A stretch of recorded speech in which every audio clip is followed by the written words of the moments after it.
ઘઉં અને બીજા જે પણ પાકોમાં ખેડૂત મિત્રો જે કાંઈ પાયાના ખાતર તરીકે ડીએપીનો ઉપયોગ કરે છે તેને એકવાર સમજી લેવી જોઈએ કે ડીએપી છે ને સામાન્ય રીતે પાયામાં જ આપવાનું હોય છે, કારણ કે તેમાં રહેલો જે કાંઈ 46% ફોસ્ફરસનું જે કાંઈ માત્રા છે 46%. ફોસ્ફરસ છે તે એવું તત્વ છે કે જે જમીનમાં 12 થી 13 દિવસ અથવા તો 15 દિવસ રહે છે, ત્યાર પછી તે છે તે પાક માટે અથવા કોઈ પણ છોડ માટે છે તે ઉપયોગમાં આવતું હોય છે. જ્યારે તમે આજે ડીએપી આપો છો ત્યારના 15 દિવસ પછી છે તે એવા ફોર્મમાં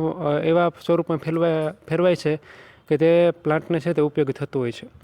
આથી તમે જોયું હશે કે યુરિયાનો જ્યારે આપણે ઉપયોગ કરીએ છીએ ત્યારે તેની અસર છે તે કોઈપણ પાકની અંદર 2 થી 3 દિવસમાં છે તે દેખાતી હોય છે,